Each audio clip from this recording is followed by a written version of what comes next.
What's up? What's up? How y'all doing? Welcome to the first live stream of Kerah Speaks.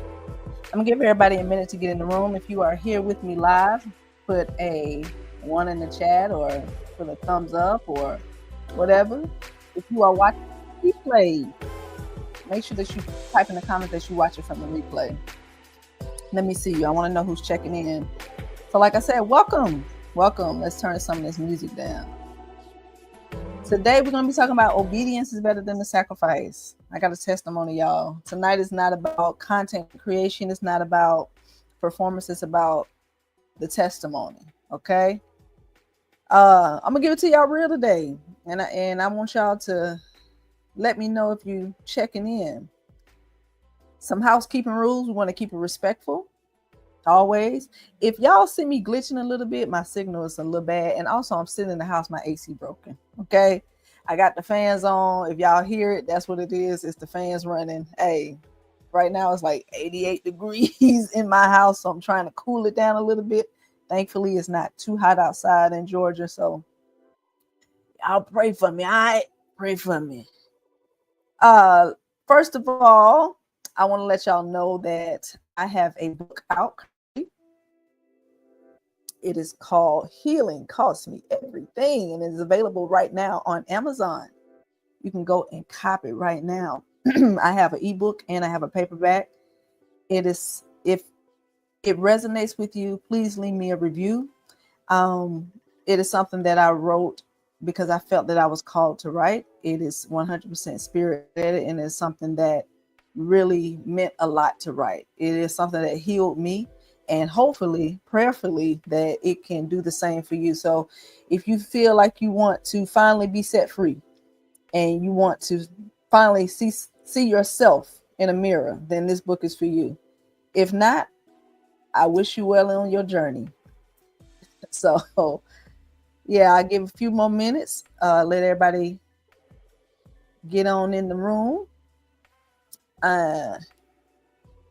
Also like, share, and subscribe to the YouTube channel Kerah Speaks. I'm going to drop videos every Tuesday at 6 p.m. and I'm going to do a live stream every month. That's really all I got the capacity for. So it's going to be once a month a live stream. I'm going to be talking about different topics, healing, therapy, all of the above, just life stories, things that, we all can relate to. It's a little serious over here. It's a little deep over here. This is not Crimson Watch. This is Kerah Speaks. It's a whole different vibe over here, okay? So don't be talking about Alabama stuff in the comment. That ain't what we here for, okay? We here for Kerah Speaks. We are here for healing and purposes today, okay? All right. So if you here for the healing, then you can stay. But if you here for Crimson Watch, you can stay too. Make sure that you're respectful in the comments. This channel is catered to the believers. But if you are not a believer, you can stay too. Just make sure that we respect all beliefs over here, okay? Whatever you believe is on you. But that's for me and my house. All right. Okay, so today I want to talk about obedience. Not this like church cliche thing that people tend to talk about. I want to talk about it like it's oxygen. The way obedience is about moving in connection with spirit. It's about being under the constant inspiration of spirit. That's what obedience is like, because obedience kept me from drowning in a season where I should have been swallowed whole. You understand what I'm saying? I should have been broken, and I was not, because I kept hearing the still small voice that told me to trust me, be still. And I would be lying if I told you that it was easy, because it was not. Being still is hard for somebody who is constantly looking for a challenge, who is constantly on the go. I want to just accomplish something. I got to do something. But movement does not mean progress. Just because you are doing something does not mean you are moving towards your goal. You are moving towards a better you. You just moving. Okay. It's like being on a treadmill constantly. You ain't going nowhere, but you're moving, and you exhausting yourself in the process. Huh? Okay. But if I had not trusted my faith, if I had not trusted Yahweh when it didn't make sense, then I would have forfeited my peace that I have today. I would not have the purpose that I have. And what trusting also means trusting that you will have provision. Because sometimes we get so worried, especially in today's society with the economy, we so worried about how am I going to make it? Am I going to have enough money? Am I going to have enough whatever? So obedience is just about being still and trusting and knowing that everything is going to be okay. Not knowing that everything is going to work in your favor, but just knowing that I'm going to be okay. And so that's what I'm learning in this season is stillness and obedience. Today I'm going to tell you about a job that I had, the storm that passed over, and how I almost lost how I almost chose comfort over my calling. So if you haven't had that experience, I mean, if you have, do you value your comfort or do you value your calling, whatever your calling may be? So let me tell you about this job I had, right? I used to work at a job where I was miserable. And let me tell you something. If this is a safe space, because I need to tell y'all, working for middle age, not even middle age, I would say boomer or Gen X Black women. It was it was the worst experience I've ever had in my life. It was stressful. And I didn't see an end. I would cry almost every Sunday when it was time to go to work. I hated my job.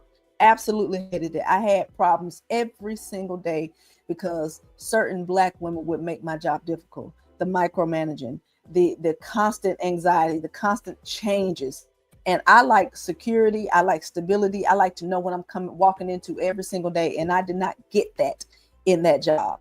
And I was questioning, why am I here? Like things have happened so easily for me in the past. I was able to move jobs and have peace. But this job, I mean, even in my performance, I was not even excelling at that job like I did my previous jobs. I was used to being a top performer. I was used to being the best on the job. I was used to getting promotions. I was used to getting raises. I was used to getting good performance reviews. But this job, it was totally different. Now, I didn't have bad performance reviews, but I was not the star employee at all. And if you're a veteran, you know what that feels like when you are not the star employee. That doesn't happen. Usually veterans are the top employee on a job. You understand what I'm saying? Excuse me, y'all. I told y'all it's hot in here. I got to make sure I stay hydrated. But I was in a position where those people would deny me promotions. I was coming up for a promotion that was supposed to be given, not necessarily, it was for performance, and my performance was fine. I didn't have a bad performance, but the promotions were to be given to make sure that we are level with other people in our same position that was working in different states. So they was trying to get everybody up in our pay to match everybody else. So they really wasn't supposed to deny people. Well, they denied me. And I was taken aback. I could not believe that I got denied. And I was pissed. I was pissed because I'm just like, I've never been denied for anything in my life, especially work-related issues. So how the hell am I being denied this? It cost me so much. It cost me my joy. It cost me my faith. It cost me my identity because I was used to being the best. So when these people told me we're not going to give you a promotions, I knew it was because of something else. It was because of their nastiness. Like I said, it was hard working with these Black women. So I just did not see a way out. And I said, it became normal. I was just like, this is just, it is what it is. Because I applied for so many jobs. I kept getting denied. Nothing was working at the time. So eventually I just said, you know what? I'm just going to trust them. I have no idea what's going to happen. I am miserable at this job. I hate this job, but I'm just going to have to trust that he's going to see me through. And every day I went to work, the pain was still there. I was still sitting in chaos, but I knew that I had to go in my secret place, which was in myself, which was in my spirit. And I said, you know what? I'm just going to go within my secret closet. And if you are believers, you know what that secret closet is. It's praying, it's surrender, it's being obedient, it's sitting still. And one day I ended up getting a call from a job that I applied for. I forgot that I even applied for this job, right? And at the time, I was a level higher than the job that was asking me for an interview. So I went into the interview, and I really didn't know that the pay was lower until after I got to the interview. And this job, it was created for somebody years ago. The job had been vacant for years. So they created this job, which I didn't know. And like I said, it was a step down, but I went anyway. I went to the interview went well, and they eventually called me back. Now, they offered me the job. Logically, it's a no. On paper, it's like, this is less money, it's a grade lower. Why would I take this job? But I was so miserable in the job that I was sitting in that I said, it's got to be better than this. I'm sitting here crying every single day. Like, this is not normal. This is not normal for me to feel this weight on me. Actually, that job is the reason why I got back into therapy, because I was so miserable that I needed somewhere to release. And I said, I got to go to therapy because I cannot take this. Is too heavy. So that the job is really why I started therapy July of last year. But the tension between logic and obedience is what I was battling in that moment. So when they told me that, hey, we're going to give you this job, but the pay is going to be lower. And initially I was like, let me see if I can negotiate a salary, right? So I'm an employee at a job where normally if you are already in a position, you can't negotiate your salary. That's what I have always heard, right? So I just say, you know what? Let me just type up an email and say, hey, can you negotiate the salary? And at first she told me no. But then when I got back to work, it was like after my birthday last year, I got an email saying, we'll match your salary that you have now. Now, keep in mind, I was already working in a job where the salary was higher. But the job that I got accepted for was a grade lower, but they matched my salary that I currently had, right? So I said, you know what? Perfect, right? Then they called me back and said, you know what? We're going to give you more money, right? So I ended up getting more money than the job that I currently have. And I said, but this is what happened. After I put 2 weeks notice in, I ended up getting an email from the director saying, hey, we're going to give you your promotion. The week that I was leaving, they said, we're going to give you your promotion, trying to reel me back in right before I left. Now, I had a dilemma at that moment. I said, do I take the promotion or do I leave this job? The promotion is what I've been at. Keep in mind, these people denied me a promotion, and I was sitting in the same grade for 2 years. They had no reason. They didn't come back to me and tell me how can I improve to get the promotion. They just told me no, and that was it. That was a lot of the pain that I was dealing with in that job, because they gave me no feedback, no communication, and I just felt like I was powerless. And finally, when it's time for me to walk out the door, then you want to dangle a promotion in my face? How dare you? So I sat at my desk and I prayed. And I remember thinking about Psalms 23. And it said, I will prepare a table before you in the presence of your enemies. And I was thinking about how he is my provider, and how I need to look to him. He gives me my blessings, not them, and I knew that in that moment, I was going to step out on faith. I was going to trust him. I had no idea what I was walking into. I didn't know if the new job was better or worse. All I knew is that I was not going to allow them to dangle something in my face that you denied me for 2 years. And all of a sudden, when I'm about to leave, then you want to give me the promotion that you should have gave me 2 years ago? Absolutely not. I'm leaving. So I didn't take the promotion, and which is why actually, now that I think about it, my salary did not get matched until after I denied the promotion. Yeah, that's what happened. So that's even a blessing within itself.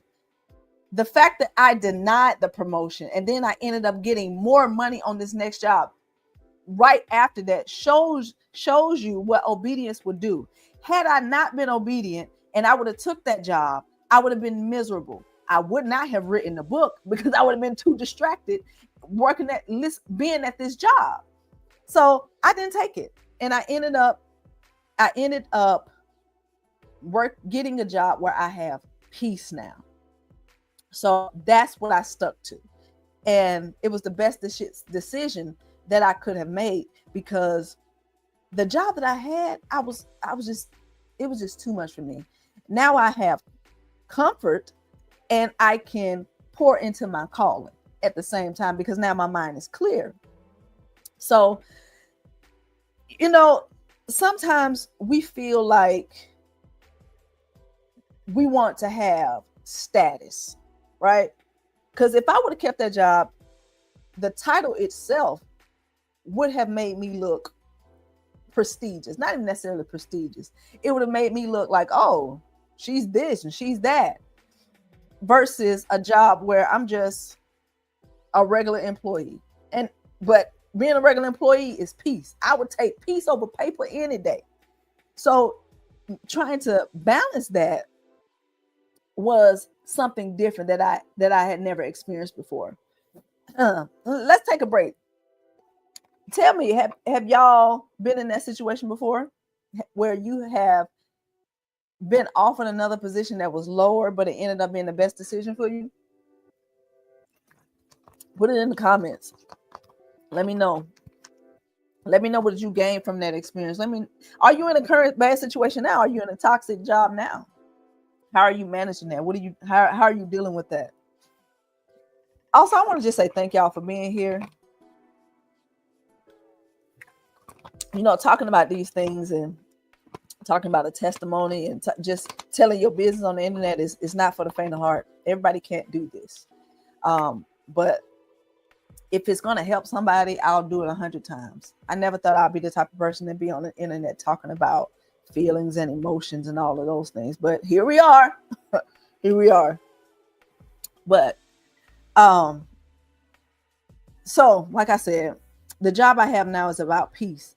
And the demotion that I had, because the promotion that they gave me was 2 steps up. So I took 2 steps down. So the demotion that I had really was a sanctuary for my purpose. It wasn't just a job. It was a safe house. It was a place where I can think, where it was quiet. I didn't have people bothering me. I wasn't forced to meet a deadline. I wasn't forced to meet a quota. I wasn't stressed about, oh, you made an error here. You made an error here. It's not about that. I do the same thing every day. I come into work. I know exactly what I'm about to do. I know exactly what the day is going to look like. I know when I'm going to go to lunch. I know when I'm going to leave.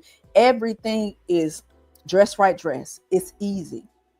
But even though this job gave me comfort, it didn't come without issues. So, in this political climate that we're in, I want to use my words wisely, right? I want to make sure that I'm saying it. There were a lot of things going on, and there were layoffs. Okay, people were getting fired, mass layoffs. Okay, so that brought up another issue. So I was thinking, like, man, there's no way that I ended up getting this job that didn't even exist for years, only to lose it because of these mass layoffs. I know Yahweh didn't put me in this job just for me to lose it. So those thoughts started to come, like, you left that job, you left a 2-grade promotion just to come to a job and lose it. Because those things come to your mind, right? And also people around you also be looking at you like, you just got here. This job really, are you really, this job didn't even exist. So it cannot exist again. These are thoughts that was coming into my mind, right? But here's where obedience plays a factor. Here's where faith plays a factor. Everybody was afraid. Even I was afraid. Or I won't say I was afraid. I was definitely anxious. And I felt myself almost starting to spiral. But I had to ground myself and anchor myself in spirit. And I remember sitting in my office and I said, Yahweh, I'm going to trust you. I'm going to trust you. I have no idea what's going to go on. but I'm going to trust you. Nothing is going to happen to me at this job. I will not lose my job because you gave it to me. And if you gave it to me, can't nobody take it away. The fact that this job did not exist and they gave it to me, this job that I have, it's a job that they have cut back before because of budget cuts, and they've had to move people to different places. So that was the concern at the time, that I was thinking like, uh-oh, I might not keep this job. But then I sat in my office and I said, you know what? No, I'm not going to believe that. And so a coworker at my job, she said, read Psalms 91. And when I tell you I read Psalms 91, I read it over and over and over and over again. And I said, this is it. And the scripture about 1,000 may fall at your side, but they will not come near you. If that resonated with me, because I was seeing people get let go all around me. I was seeing people get fired, and it got close to me now. It got close to me. It was people that was in my area who were let go in positions that were needed, a lot more important than my position. But my position was not touched. Now, those people, they didn't get let go either, but they were definitely flagged as being one of the positions that could possibly be let go. And what really, aside from that prayer that I had in my office, another thing that kind of was assigned to me, there was a storm we had here in Georgia, and it was bad. The storm was bad. People was talking about how it sounded like the book of Revelations outside. It was just storming. It was loud. It was just tearing up everything. Trees was falling. Stuff was in the street. Everything, right? So when I woke up the next morning, I looked on my phone. And I was like, "What storm?" I slept through it. I slept through the storm, and people said it was bad. I'm talking about, people was talking about how scared they was because it didn't sound like a normal storm. And I take certain things in life as a sign, symbolism. And it's not just me, it happens in all our life. A lot of things will happen in our life, and I believe that there's a spiritual correlation to it. So I saw that storm, the physical storm, as a spiritual storm. Right now, I was going through still right now, there's a spiritual storm going on in the world. There's a spiritual storm where people are losing their jobs, they're getting laid off. And sometimes the Father will keep you so safe that he will allow you to sleep through it all, where you won't even be touched. So the fact that that storm passed over and I had no idea that it was there, I was in comfort, I was in peace, sleeping in my bed, and I didn't even know it was there. Sometimes protection and peace looks like nothing has happened at all, because I woke up that next morning and I was well rested. I didn't see not one storm. I didn't see nothing that happened until I walked outside, and I was like, oh, it was a storm. And I correlated that directly to my life. I said, just like he let this storm pass over, he's going to let this storm pass over at my job too. And I'm going to be I'm going to be safe in the safe house, at peace in my job. So couple that with the storm passing over and Psalms 91, I was all right.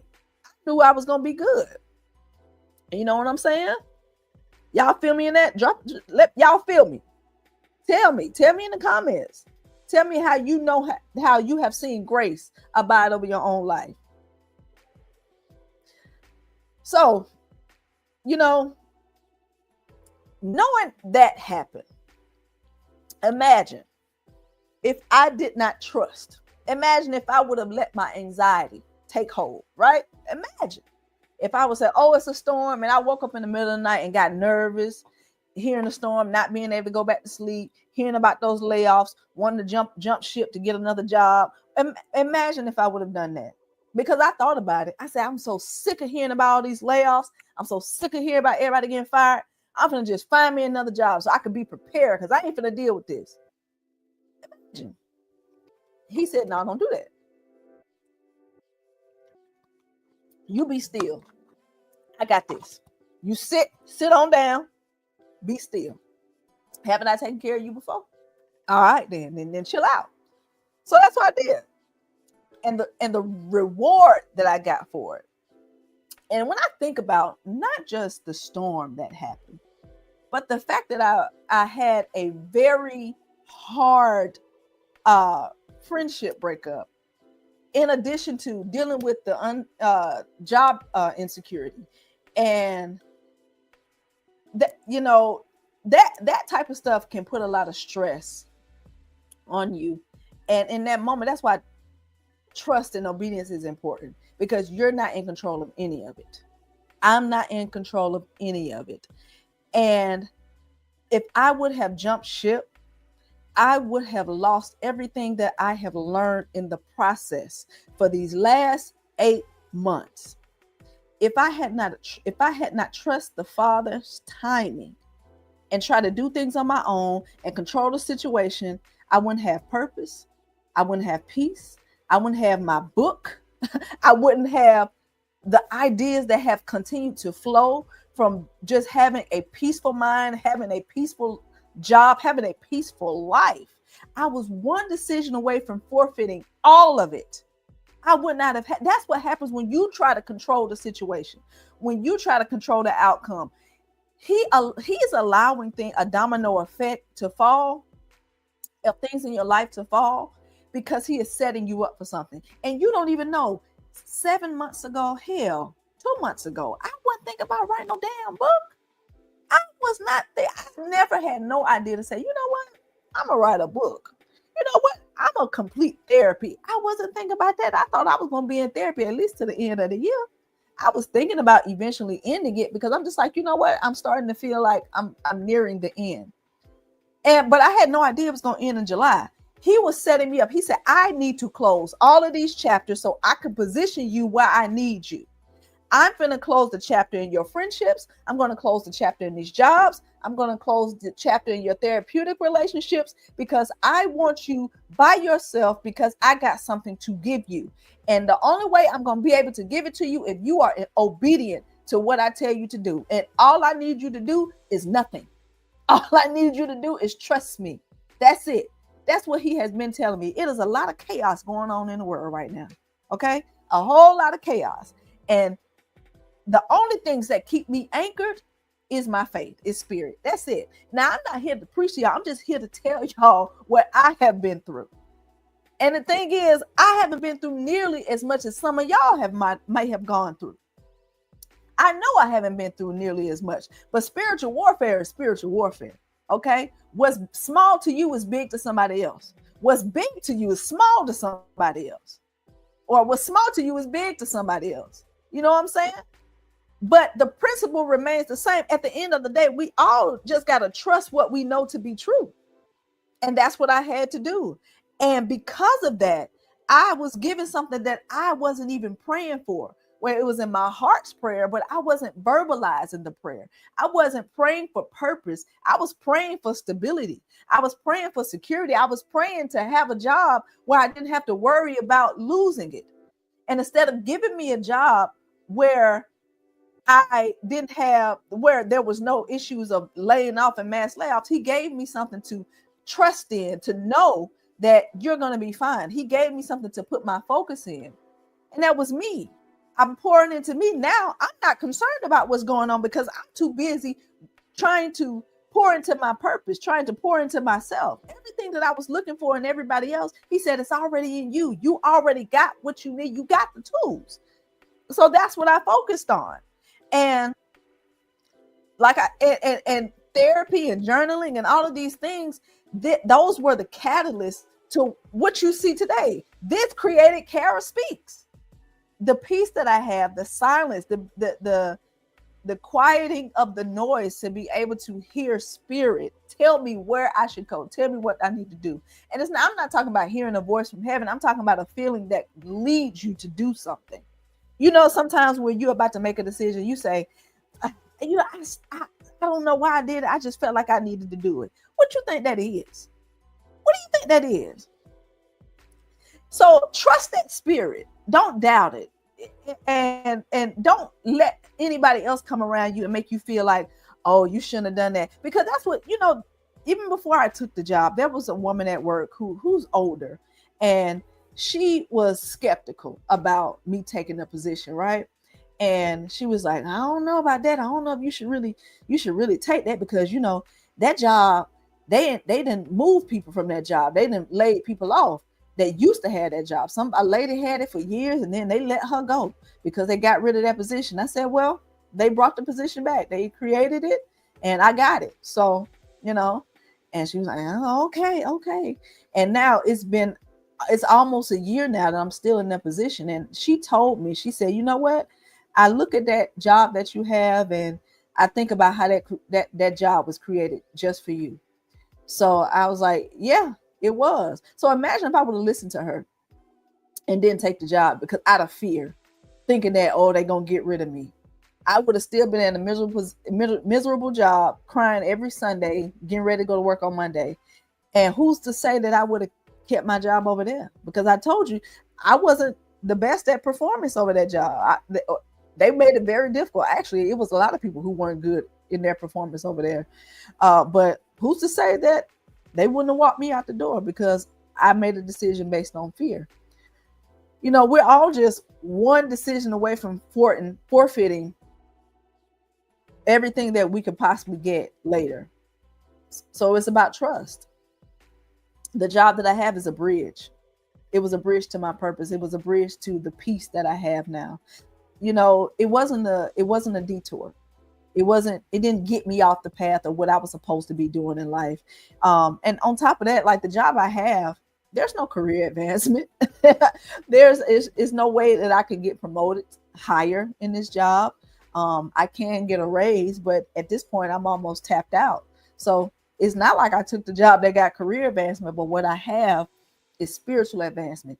What I have learned, the intimacy that I have now with my faith, the closer that I have been drawn, the way that I'm able to hear his voice now, everything is just so much, it's a lot different now. I see things differently. I hear things differently. I feel things differently. What I have gained, what I thought I was losing is nothing compared to what I have gained.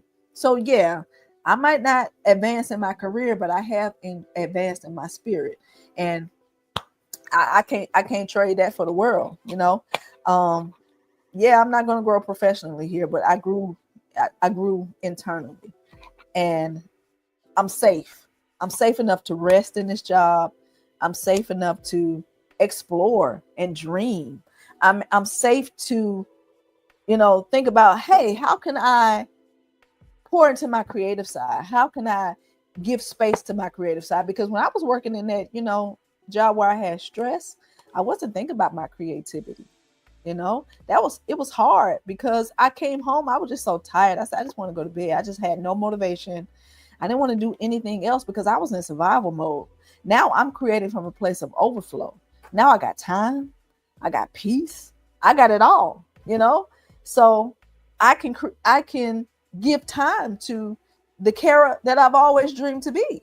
Now I can create books, I can have merch, I can write, I can take pictures, I can do whatever it is that brings me joy, because I'm not bound to a job that causes me stress. Now, I'm not telling y'all to quit your jobs. I'm not telling you to do it. Do what you need to do to survive. But what I'm telling you to do is pray for stillness. Pray that the Heavenly Father shows you what you need to do. Surrender. What I'm telling you to do is surrender to Him, and He will put you where you need to be. Because sometimes we be praying for stuff like, pray, give me another job. You know, is another job really what you need? Or is it that you need to give yourself time, or you need to give yourself space? You need to pour into yourself. Maybe there are other areas in your life where you are lacking, that makes your job feel heavier. Maybe it's something else. So pray for Him to give you what you need, that you don't even know what you need. Because you want to feel safe. You know, you want to be able to be in a place where you can grow, you know, spiritually, mentally, physically.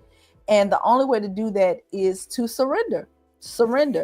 And so now where I am in a job where I know that I will not be here for very long. I know this job it was a bridge, and it was a safe place. And when it's time for me to go, Yahweh will tell me to go.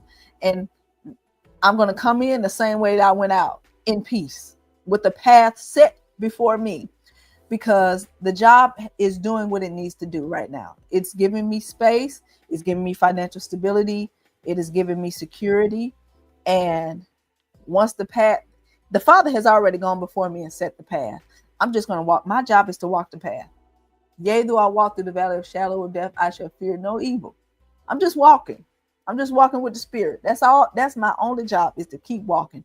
He had already went ahead of me. So when it's time for me to leave this place, because I like my job, I'm cool. But when it's time for me to leave, it's time for me to go, to elevate, to elevate. And now that I dream bigger, now that I think differently about life, I'm not afraid of my potential. I'm not afraid of dreaming. I'm not afraid of the creative side of Kerah expanding. I pray that he would enlarge my territory, not just financially, not just physically, but in my mind. I wanted him to enlarge what I thought about myself. I wanted him to enlarge what I believed that I could do. And he has done that every single day. I feel like I'm getting new ideas about what I can do, not in my job, not in a career. I don't want a career. I wasn't meant to have a career. I was meant to fly. I was meant to spread my wings. That's why I had to leave certain groups. That's why I had to leave situations, because I needed to spread my wings to fly. Nothing against any other situation or people, because we got our own paths. We all have our own things that we have to do. But as for me, I had to be in a place that was more conducive to the gift that I was given. I need to be able to spread out. And I'm spreading out. So when I pray for him to enlarge my territory, I mean everything, mentally, spiritually, physically, emotionally, everything in harmony. So, final reflection. I want to talk to you people that are in the hallways. Hallway people. You're between jobs, you're between clarity, you're between comfort and calling. Right now, you are standing in a place where you are comfortable. You say, you know what? I've been doing this for a long time. I know what I'm doing every day, because you don't even have to be in a toxic job. You could just be in a place of comfort. And you know what? That might be where you need to be right now in your life. That might be your season of comfort, because if you came from chaos and now you in comfort, that's the season you need to be in. So I ain't talking about you people that's in your season of comfort, because that's where you prayed to be. That I ain't talking to you. I'm talking to you people that's right there in the middle. You're on the precipice. Because I'm not talking about the people that ain't gonna get this live stream. I ain't talking to them people. See, I used to be talking to the people trying to convince people to, hey, listen to me, see me. I'm not doing that no more. I'm doing it for the people that this live stream is for. The people that the Father is going to reach out to get. Those are the people that I'm talking to right now. The people that are ready. You were right at the precipice. You on the edge of, I don't know what I want to do, but I know I'm not supposed to be doing this. Those are the people I want to talk to. So let me ask you something. Are you staying for comfort? Or are you staying because it makes you feel, or you're staying out of fear? Is the Father calling you out of something that looks good on paper, but is killing your spirit? Huh? I ain't no preacher, y'all. I just know the Father. Okay, that's it. I be passionate about stuff like that. I ain't no minister, I ain't no pastor, I ain't nothing like that. I'm just a believer, and I'm just trying to bridge the gap between mental health and faith, because these things work in harmony. So tell me, it look good on paper. You got the job, you financially stable, but is it your dream? What are your dreams? Even if your dream is another career, it's the career. What do you want to be? Have you always wanted to be a nurse? Maybe you always wanted to be an attorney. Maybe you always wanted to be a supervisor. Maybe you wanted to get this job where you make X amount of dollars. Are you staying in this current job because it's just comfortable? Do you think that's all you're going to ever have? Because I'm telling you, that's a lie. The devil is a lie, because where you're staying, you're stifling, you're stagnant, you're suffocating your spirit. That ain't where you're supposed to be. Especially if the Father has given you the vision, then it's in your mind. You can be what you are thinking. You imagine yourself to be. You can be that. So go be that. What is stopping you? Your own fear, your own anxiety. Because I would never believe. I always said. I remember. I was about probably in 9th grade, and I remember going into my mama's room, and I said, you know what? I just see myself speaking to a crowd. I had to be about, I don't know, 16, 17, if that. I said, I see myself talking to a big crowd of people. I didn't know what it was about. I didn't know what it was. I just see myself talking to a crowd because I always had the passion. It was always in me to speak life into people. And I didn't know what it was. I just saw myself standing, talking on the crowd. And now look at me talking to a crowd. Who knew? You feel it in your bones. You know what you're supposed to be doing. You know it, but you're afraid. And I understand. Fear is normal. It is a human experience. And so I don't like a lot of these motivational speakers or these preachers or whatever who try to shame people for being afraid. Being afraid is normal, but it's what you do with that fear. It is what you do with that fear. You need to acknowledge, say, hey, yes, I am afraid. But you can make a choice to overcome that fear. Walk through it. Don't suppress it. When you have a feeling that comes up, feel it. This is coming from somebody who used to suppress feelings, but learning to feel my feelings and my emotions and naming those things has made a world of difference, because what I tell myself is it will pass. Whatever, it's going to pass. Yes, I'm anxious in this moment. Yes, I'm scared. Yes, I'm angry, but this is going to pass. You know what that is? Mindfulness. You know what that is? Listen to the spirit of discernment. That's what that is. So it's okay to be afraid to step out onto what you want to do. For me, my calling was creating, teaching through storytelling, through life experiences. Somebody told me before, you should be a preacher. I wasn't called to be no preacher. I wasn't called to be no preacher. I cuss too much and I drink. Okay. Yes. I drink the spirits. All right. I'm a regular person. I wasn't called to be that. I am a regular person who went to therapy and who is a believer. And this is a relatable experience that I want to make sure that I can tell people about. I'm not speaking from the mountaintop. I'm not speaking up from my high horse. I'm speaking eye level to you to let you know that you don't have to stay where you are if you don't want to. What could be waiting on the other side for you when you say yes? Your yes could open the door to something that you have been wanting your whole life. He listens to your heart's prayer. You know, I remember praying for, I can't remember exactly what I said, but I remember in my heart, I said, I just want to be a good steward over the things that I have. I want to be a good steward over my friendships. I want to be a good steward over my finances, my job, everything I have. I don't want to take for granted. I want to be a good steward over it. Little did I know that he was going to provide me my purpose and my calling to steward that. Talking to you all and sharing these experiences, I pray that my words edify somebody, that it reaches somebody, that it resonates with them. I am stewarding my purpose. I am stewarding the gift that he has given to me. He has given me the gift of gab. He's given me the ability to write. He has given me the ability to speak to people that sits down in their spirit. I can see the deepest parts of people because that is a reflection of me. That is the gift that I have within me because I explore the deepest parts of myself. That is a gift. Everybody got a gift. Now, what your foundation is, where you are pulling that gift from, are you pulling it from a place of love or a place of ego? And that's what I didn't want to do with this gift. I didn't want my ego to overrun and to be seen. I don't want to do this to be seen. I'm doing this to help somebody, because to let you know that I have been there. I was a person who would shy away from emotions. I was a person who could not stand being vulnerable, especially to people who I felt like did not earn my vulnerability. But it's not about them earning my vulnerability. It's about sharing our experience with one another. I own my vulnerability. It don't belong to nobody. Whatever you know about me, it makes no difference to who I am, because my truth is my truth. I'm not ashamed of anything. Now, I do protect this new version of me because the old version of me gave too much away. I gave too much of myself away to people who did not deserve it, who was not going to honor it and steward that. So now, in a way to steward the gifts that I have, in a way to honor who the Father created me to be, I protect this new version of myself and making sure that I'm taking time to be mindful, to be conscious, and to pause, and to just making sure that I am walking by faith and be under the constant inspiration of the Holy Spirit always.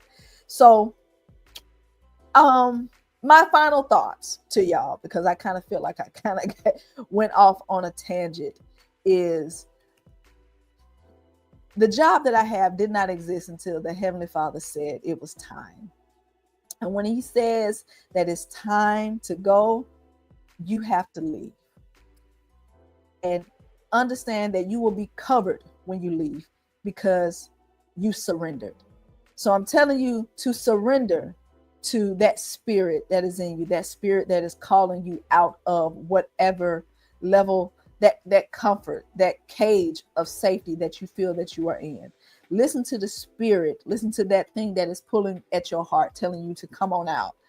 And yeah, just do that. And so I appreciate y'all for coming to the first live of Kerah Speaks. Again, I want to let y'all know that I have a book called Healing Cost Me Everything. It's available now on Amazon. I also have an Etsy store where you can get my journal. There are 20 journaling prompts for deep reflective thoughts. If you are a journaler, is that a word? A journaler? If you like to journal, or if you don't like to journal, because I didn't like journaling at first until I realized it was like cracked me all the way open. Then these are for you. I really like deep things because I don't like the surface level thing. I really like something that helps me get down through them. It helps me get down and really open up what I really feel. So this journaling is what I did in therapy, which kind of helped me see myself better, hear myself better. So that's why I wanted to make sure that I offer to people. So if you go on my Etsy store, everything is in the description box below, and you can click on that, get you some journals, get you a book.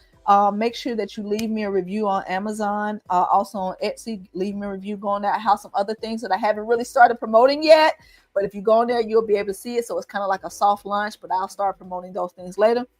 And I just appreciate everybody being here. Also, like this. If you could just give me a thumbs up, put it in the algorithm so people can see this. And I really appreciate it. So like I said, thank you for watching live. If you're in the replay, let me know that you watch from the replay.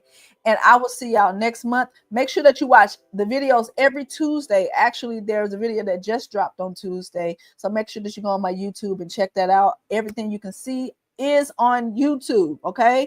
YouTube. That's where I'm going to put all of my content from now on. I'm really going hard on YouTube and focusing on that to build that up. If you are from Crips and Watch, thank you for coming over here. Thank y'all for coming. I appreciate it. So yeah, I'll see y'all next time. This is Kerah, and this is Kerah Speaks.